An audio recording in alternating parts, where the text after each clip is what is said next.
I discovered my girlfriend only saw me as a temporary phase while she partied, but I walked away, built a new life, and left her behind forever. I, a 26-year-old male, was dating this girl, Brooke, a 24-year-old female. For about 2.5 years. I met her through my buddy's girlfriend at some rooftop party downtown.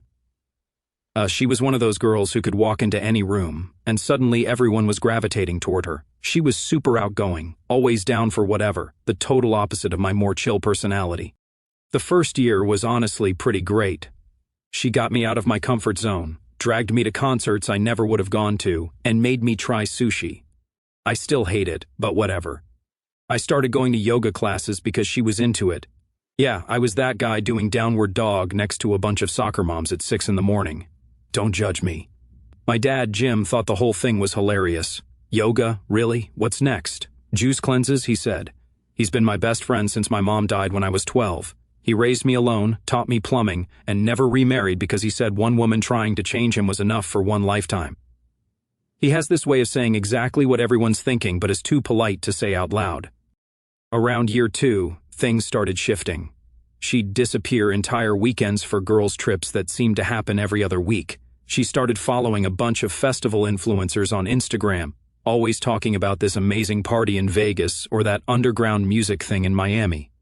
She made friends with this crew who were all about that live your best life energy. You know the type, always posting stories with those generic motivational quotes over sunset pics. The ringleader was her friend Rebecca. This woman was like the devil on Brooke's shoulder, except she wasn't even subtle about it. Rebecca, 26, worked some vague marketing job that apparently paid enough for her to hit up every major festival on the West Coast. She had this way of making every conversation about how Brooke was too young to be tied down and needed to have fun in her 20s. Dad met Rebecca exactly once at a barbecue and immediately sized her up. That one's trouble. She's got dead eyes and the personality of a motivational poster, he said. He wasn't wrong. Rebecca would text Brooke constantly about parties, trips, and opportunities that were too good to pass up. Brooke would get these messages, and suddenly our plans would change. Date night became, oh, Rebecca found this amazing warehouse party, or Rebecca's friend knows a promoter who can get us into this exclusive thing. The conversation that ended everything happened 4 months ago on a random Thursday night. We were eating the stir-fry I made. Yeah, I cook. Fight me. I brought up my friend Alan's wedding in October. Want to be my +1? It's going to be pretty fun. Open bar, good music. Alan's been planning this thing forever, I said. She literally laughed. Not a cute giggle, but a full-on laugh like I had just asked her to help me move a couch. October, dude? That's like 5 months away. Who knows where we'll be then, she said. I put my fork down. What do you mean, where we'll be? She took a sip of her drink, this $18 bottle she insisted we needed because it was organic or something, and looked at me like I was being dense. Ryan, let's be real here. This is fun and all, but I'm not ready to settle down yet. I'm 24. I want to travel, meet new people, and experience things. I don't want to be tied down planning weddings and doing coupley stuff, she said. So, what am I to you exactly, I asked. Here's where it gets good. She actually sat there and thought about it, took another sip of her drink like she was contemplating world peace. You're comfortable, safe.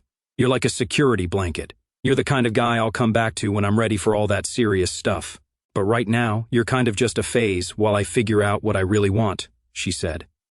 Just a phase.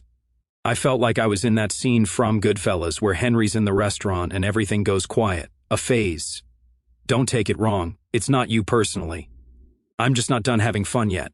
When I'm like 28 or 29, I'll be ready for the whole settling down thing.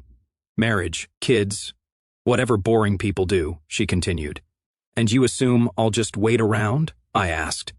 She shrugged like we were talking about what to watch on Netflix. Why wouldn't you? We're good together. I just need to get this party phase out of my system first. You'll still be here doing your plumber thing, making decent money, being stable. That's what you're good at. I was literally a bookmark in her life story, something she could close and come back to when she finished the fun chapters. Good to know where I stand, I said. Don't be dramatic. I'm being honest. Most guys would appreciate that instead of me lying and stringing them along, she replied. I nodded. You're right. I do appreciate the honesty. She smiled like she had just negotiated world peace and went back to scrolling through Instagram, looking at some influencers' Bali vacation pics. See, you get it. You're mature like that, she said. That night, I made a decision that would change everything. But first I called my dad. She said, "What now?" he asked, his voice flat, which meant he was pissed. Dad doesn't do emotional outbursts. He gets quiet and dangerous. I'm just a phase, a placeholder until she's ready for the real thing, I told him. Well, congratulations. You just got handed the best information you could possibly get. Most people waste years figuring out what you just learned in one conversation, he said. What do you mean, I asked. She told you exactly who she is and what you mean to her. Believe her. Now act accordingly, he replied. If I was just a phase, a placeholder until she was ready for serious stuff, then I'd start acting like it. No drama, no begging, just cold, practical adjustments. It started that weekend. She wanted to hit up some warehouse party downtown that Rebecca had found. Come on, it'll be amazing. The DJ is supposed to be incredible, she said. Nah, I'm good. Have fun though, I replied. She was surprised but pleased. More freedom for her to do whatever. Finally, I was starting to think you were getting clingy, she said. What she didn't know was that I'd started using those weekends for something way more productive. The first thing I did was stop investing in our relationship, not in some petty revenge way, just practically. I stopped buying groceries for her place. Why stock someone's fridge if you're temporary? I stopped meeting her party friends because, honestly, why network with people I'd never see again once she moved on? She didn't notice at first because she was too busy living her best life with Rebecca as her hype woman. Every weekend was some new adventure. Pool parties, music festivals, spontaneous road trips to Austin or Nashville. Her Instagram became this highlight reel of shots at rooftop bars and dancing at venues I'd never heard of. Meanwhile, I quietly started rebuilding my life. I signed up for that woodworking class I'd been putting off for years. Turns out, I'm actually pretty decent with a table saw. I joined a hiking group that met Saturday mornings when she was usually hungover from whatever she'd done Friday night. I started volunteering at the local community center, teaching basic coding to kids. The big move was the house hunt. I'd been saving money for years from my plumbing jobs, always telling myself I was waiting for the right time or for us to be ready. Well, if there was no us in my future, why was I waiting? I found this incredible fixer-upper in Riverside. 3 bedrooms, 2 baths, a huge backyard. It needed serious work but had amazing bones. Built in 1954, it had original hardwood floors, a sick mid-century fireplace, a kitchen straight out of the 1970s, and a bathroom with avocado green tiles. But I could see the potential. The inspection turned up some interesting surprises. Original copper plumbing that was actually in better shape than most modern houses I'd worked on. The electrical panel needed a complete overhaul, but everything else was solid. The foundation hadn't shifted an inch in 70 years. Dad came with me to look at it. He walked around for about 10 minutes, checked the foundation, looked at the electrical panel, and tested the water pressure. Roof solid, the foundation's good. Electrical needs some work, but nothing major. You'd be stupid not to buy it, he said. Think I can handle all the renovation work? I asked. Kid, I've been teaching you this stuff since you were 8. Plus, I'm not dead yet. I can still swing a hammer, he replied.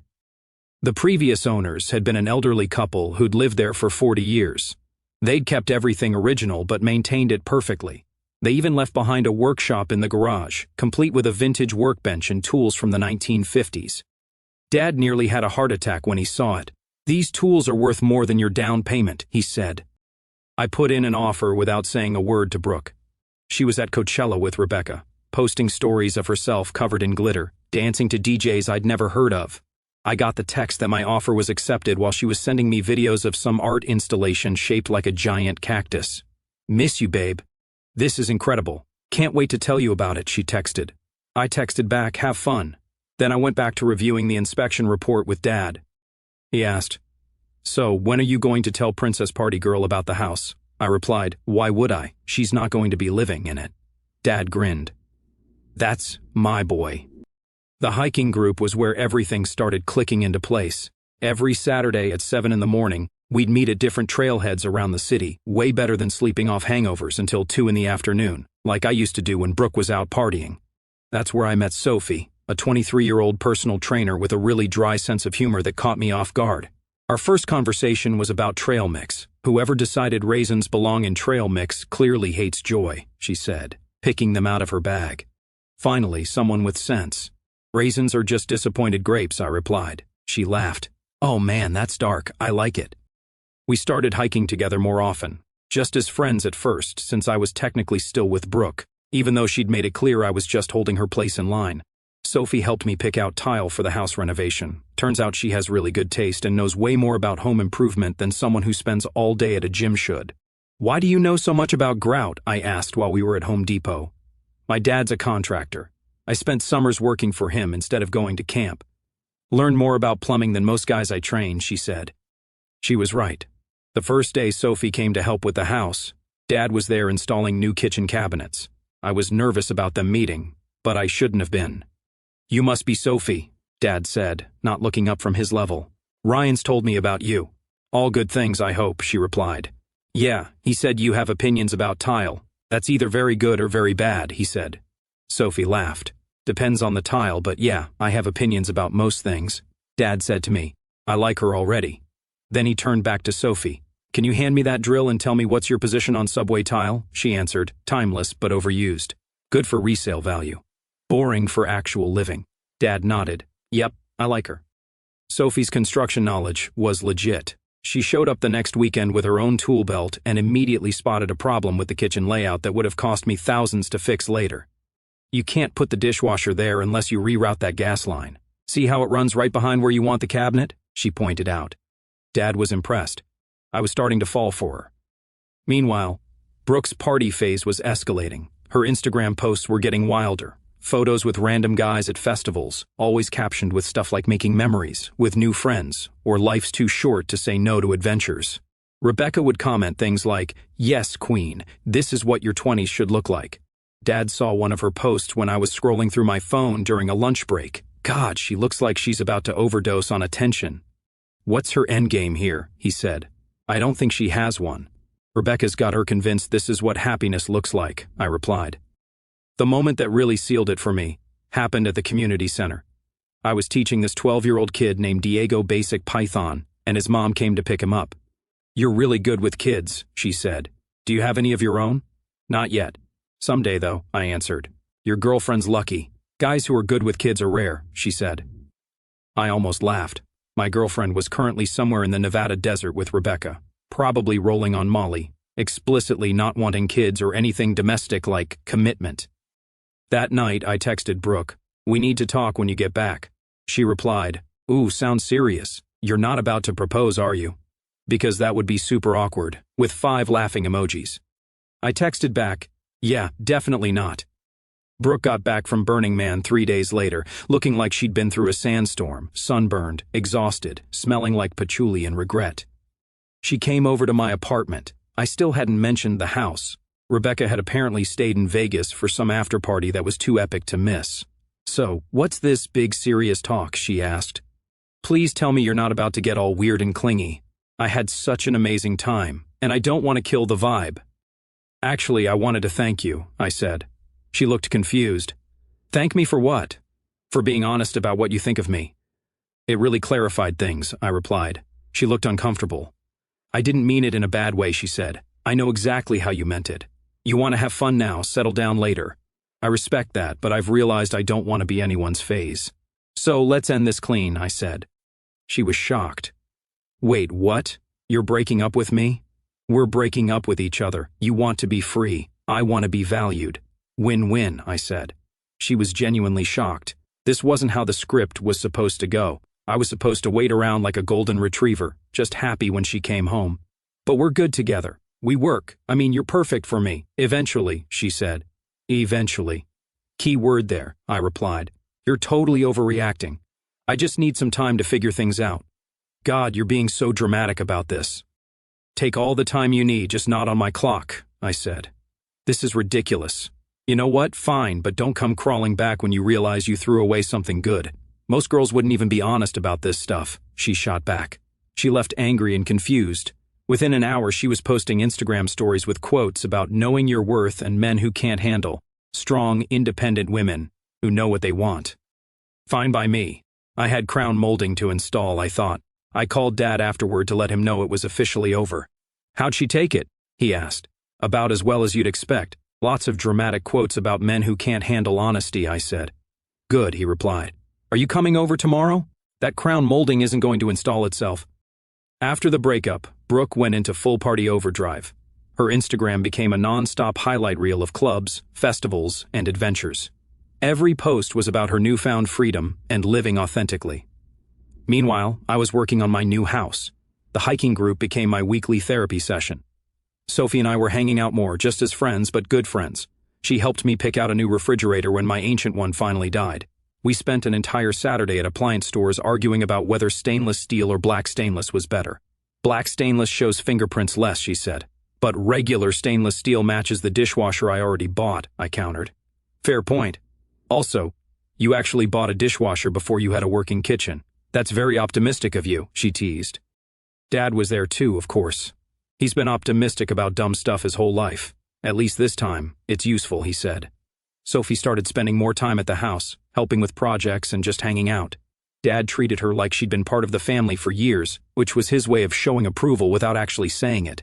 Sophie, can you hold this level while I mark these spots? Dad asked during a kitchen renovation session. Sure thing, Jim, she replied. Good, he said. Ryan, your girlfriend has steadier hands than you do. I corrected, she's not my girlfriend yet. Dad smirked. I heard that. Sophie, you hear that? He said, yet.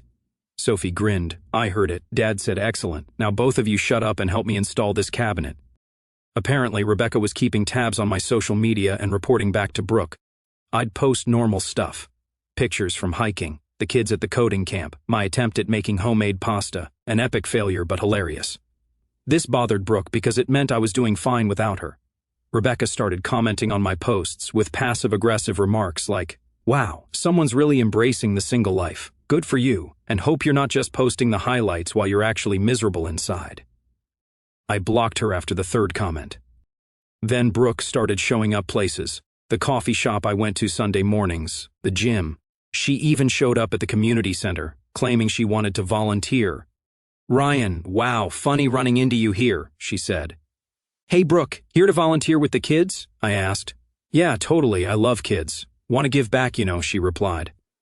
The coordinator started asking about her availability. Suddenly, she remembered she had a trip to Mexico planned with Rebecca, then a festival in Colorado, then a girls' weekend in Vegas. She never came back. The real explosion happened when she found out about the house, not from me, but from our mutual friend Chris, who'd helped me move my couch. My phone blew up. You bought a house? When were you going to tell me? I can't believe you made that decision without me. We talked about buying a house together, she texted. That last one made me actually laugh out loud. We had never, not once, talked about buying anything together. She'd specifically said she wasn't ready to settle down. I finally responded, I bought a house for my future. You made it clear you weren't part of that future. Why would I consult you? She replied, because we were together for 2.5 years. That's a huge decision. We're past tense. Your choice, I said. You're being so petty about this. It's not like I said I never wanted to be with you. You said I was a phase, a placeholder. Those were your exact words, I responded. She tried calling like 15 times. I was busy helping Sophie plant tomatoes in my new backyard. Turns out she knows everything about gardening, too. That night, she went nuclear on social media, posting a long rant about men who make major life decisions in secret and can't communicate properly. Rebecca, from a new fake account, was all over the comment section backing her up, calling me manipulative and clearly threatened by Brooke's independence. Her whole squad rallied around her, saying I was shady and deceptive. The irony wasn't lost on me. The woman who told me I was just a phase was mad that I planned a future without her. Things stayed quiet for about a month. I was living in the house, still doing renovations, but it was totally livable. The vegetable garden was actually producing food. Life was genuinely good. Sophie and I had started dating officially. We took it slow, but it was different from day one. She talked about future plans like I was obviously going to be there, made dinner reservations 2 weeks out without hedging. It was weird how refreshing that was. Dad loved watching us together. This is what normal looks like, he told me one day while we were installing new baseboards. No drama, no games, just two people who actually like each other. It's nice, I said. He corrected. Nice? That's the best you can do? It's not nice, it's healthy. There's a difference. Then Brooke's 25th birthday hit, and apparently it triggered some kind of existential crisis. Her Instagram shifted from party pics to inspirational quotes about new chapters and growth. Her posts got more philosophical, less about shots, and more about authentic living. She texted me, "Hey, I've been doing a lot of thinking, can we talk?" I was curious enough to say yes. We met at a neutral coffee shop downtown, the kind of place with exposed brick and overpriced lattes. She looked different. Less party girl, more tired, like she'd been running on fumes for months and finally ran out of gas. "Thanks for meeting me. I know things ended weird between us," she said. "What's up, Brooke?" I asked. "I've been thinking about what I really want, like really thinking, and I realized I was being immature before." "I'm ready now," she said. "For what?" I asked. "To settle down, to be serious." "I got all the party stuff out of my system. I'm ready for the next chapter with you," she replied. She said it like she was doing me a favor, like I should be grateful she'd finally decided I was worth her time. "So, because you're ready now, I should just be available," I said. "We were good together, Ryan. You know we were. I just needed time to grow up and experience things. Now I have, and I know what I want," she said. "And what made you think I was just sitting around waiting because you loved me?" I asked. "I know you did. That doesn't just disappear. Plus, let's be real, you're a plumber. It's not like you have tons of options," she said. Even now she was talking down to me. "You're right. I did love you," I said. Past tense. "You told me I was just a phase, so I acted accordingly." "I didn't mean it like that," she said. "You meant it exactly like that. You wanted to party and have fun without me, then settle for me when you were done, like I was a retirement plan," I replied. She started crying, not sad tears but frustrated tears. "So what, you're punishing me? Is that what the house was about? To hurt me?" she said. "The house is about building my future. A future you explicitly said you didn't want to be part of." "I took you at your word," I said. "I saw you with that girl on Instagram, the trainer." "Is this about her?" she asked. "Sophie?" "Her name is Sophie, and no, this isn't about her. It's about me choosing to be with someone who doesn't see me as something to settle for later," I replied. That hit home. She physically flinched. "I never said settle for you," she said. "Settling down with me was what you do when you were done having fun. Your exact words. That makes me the safe, boring choice for after the party ends," I reminded her. "So that's it? 2.5 years together, and you just move on like I meant nothing?" She said 2.5 years and you moved on first. "You just expected me to stay in place while you did," I replied. She tried one last desperate play. "What if I was pregnant?" I almost walked out right there. "Are you?" I asked. "No, but what if I was?" she said. "Okay, even if you were, what makes you think I'd believe it's mine?" I replied. "You're such an... I was honest with you, and this is how you repay me," she said. She left angry, blocked me on everything, and posted more quotes about men who can't handle personal growth and how sometimes people show their true colors when you're vulnerable. That evening, I was at the house with Dad and Sophie, installing new light fixtures in the dining room. I told them about the coffee shop meeting. She actually said, "You don't have options because you're a plumber," Sophie asked. Word for word, I confirmed. Dad put down his screwdriver. "That girl has no idea what she just walked away from. Twice," he said. "What do you mean twice?" I asked. "Once when she decided you were a phase, and again today when she assumed you'd be grateful for her scraps," he said. He picked up his screwdriver again. "Her loss." "Sophie, can you flip that breaker back on?" "Sure thing, Jim," she replied. "Good. Now let's see if Ryan wired this right or if we need to call a real electrician," he said.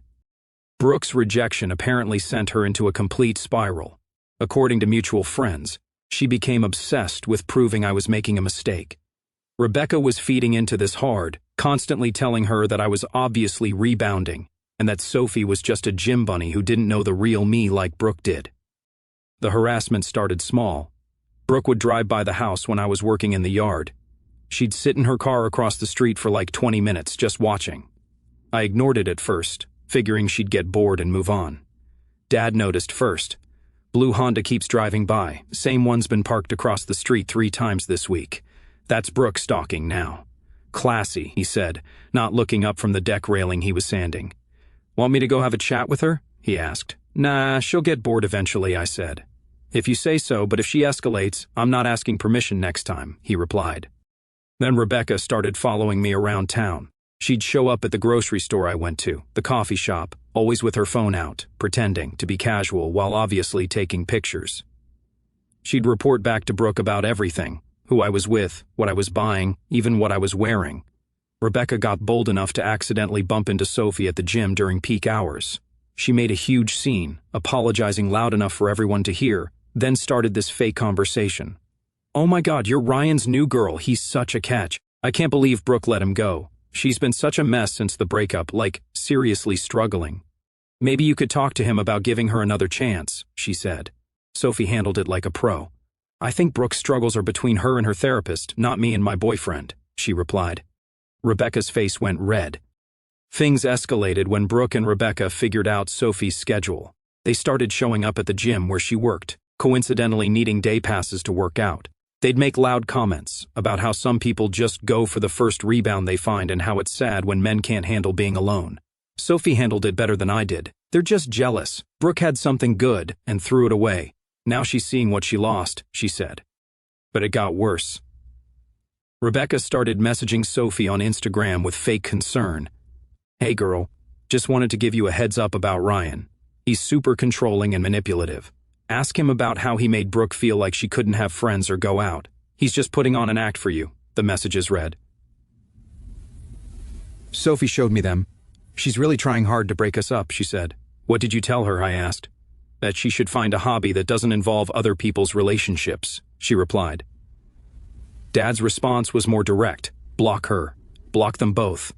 And if they show up at your work again, call the police. Brooke and Rebecca doubled down. They started spreading rumors to mutual friends about how I was love-bombing Sophie, and how they were worried about her because I was showing all the red flags of an abuser. The same tactics abusers actually use, isolating their target by making everyone else seem untrustworthy.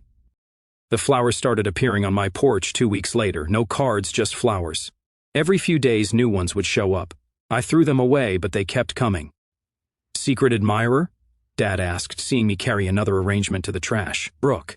She's losing her mind, I said. No, she's trying to make you lose yours. Don't let her, he replied. Then Sophie started getting packages at work. Designer workout clothes, expensive supplements, gift cards to fancy restaurants, all anonymous. But we both knew who was sending them. It was like Brooke was trying to buy Sophie's loyalty or prove she had money to throw around. The final straw was when Rebecca called Sophie's boss, claiming I was harassing Sophie and that she was concerned for her safety. Sophie's boss had to sit her down and ask if everything was okay at home. It was humiliating for her and potentially damaging to her career. That night, I called a lawyer and explained the situation. The stalking, the harassment of Sophie, the attempts to damage her reputation. You have enough for a restraining order against both of them, he said. Document everything. Save all the messages, take pictures of the flowers, get statements from witnesses. This is textbook stalking and harassment. I filed the paperwork on Monday morning. Brooke and Rebecca were served Tuesday afternoon. The restraining order required them to stay 500 feet away from me, my house, my workplace, and Sophie. Dad was installing a new kitchen backsplash when I got home with the paperwork.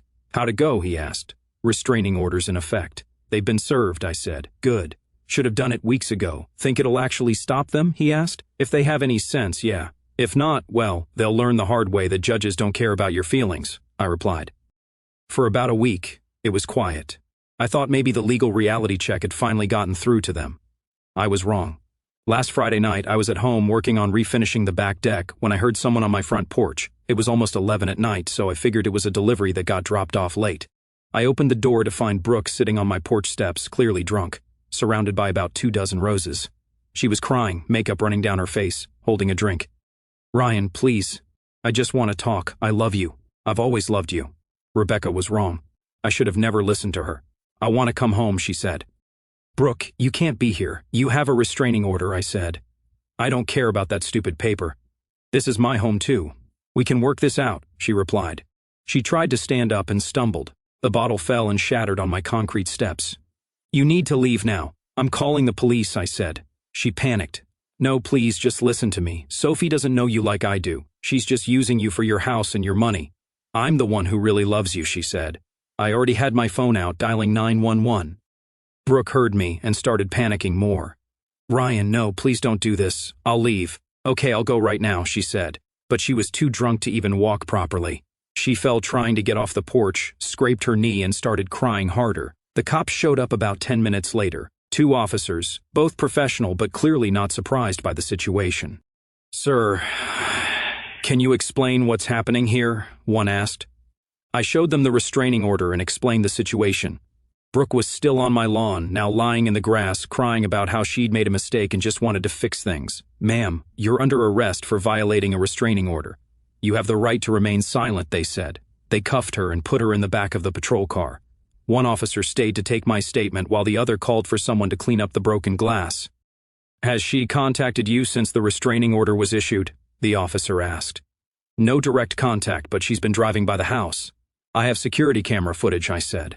We'll need copies of that. This probably won't be her only violation, he replied. The officer's partner came back with a tow truck driver. Turns out Brooke had parked her car illegally on my street before stumbling up to my porch. They were impounding it along with arresting her. The tow truck guy was pulling her Honda onto his flatbed while she watched from the back seat, still crying. That's going to cost her at least $300 to get out of impound, the cop said. Plus bail, plus court costs. Expensive night. I watched them drive away with Brooke in the back seat, still crying, probably facing a night in jail and additional charges. Dad showed up about 20 minutes later. I'd called him after the cops left. You okay? He asked, looking at the rose petals scattered across my porch. Yeah, I'm fine. Just glad it's finally over, I said. Is it though? Over, I mean, he asked. Has to be. She's looking at real jail time now, I replied. Sophie arrived a few minutes later. Dad and I were sweeping up glass while she picked up rose petals. You know what's weird? Sophie said. I almost feel sorry for her. She had something real with you and threw it away because her friend convinced her she could do better. Dad shook his head. Rebecca didn't convince her of anything. She just gave Brooke permission to act on what she already wanted. Rebecca was just the excuse, he said. I looked around my house. The kitchen I'd renovated, the garden we'd planted, the life I'd built. Sophie was right. Brooke had traded something real for something that looked good on social media. Her loss. I'm exactly where I want to be, I said. Dad finished sweeping up the last of the glass. Should have listened to me from the beginning. I told you that girl was trouble, he said. Yeah, you did, I admitted. Of course I did. It's my job to spot the crazy ones before they waste your time, he replied. Although, to be fair, this one wasted way more of her time than yours. Brooke was right about one thing. She wasn't done having fun yet. Turns out, neither was I. I just found a better definition of it. One that didn't involve waiting around for someone to decide I was worth settling for. The best part? It wasn't even revenge. It was just building the life I wanted with people who wanted to be in it right now, not after they finished their phase. Brooke wanted me to be a phase in her life, something she'd come back to when the party ended. Instead, she became exactly what she designated me as, just a phase, one I'd grown out of. She's probably getting booked right now, facing charges for violating a restraining order. Me? I'm in my house with my garden, with someone who doesn't see me as a placeholder for when she's ready to get serious. Dad's here, making sure I don't do anything stupid. And Sophie's here because she wants to be. All right, Dad said, putting the broom away. Crisis over. Sophie, you staying for dinner? I'm making my famous chili. Is it actually famous? Sophie asked. Depends on your definition of famous. Ryan's been eating it for 20 years, and he's not dead yet, he replied. That's not exactly a ringing endorsement, I said. He shot back. You want a ringing endorsement? It's better than anything you cook. Sophie laughed. He's not wrong. Dad grinned. See, she gets it. I like this one, Ryan. Don't screw it up. I won't, I said. Good, he replied. Now let's go inside before the neighbors start talking about the crazy woman who got arrested in your front yard.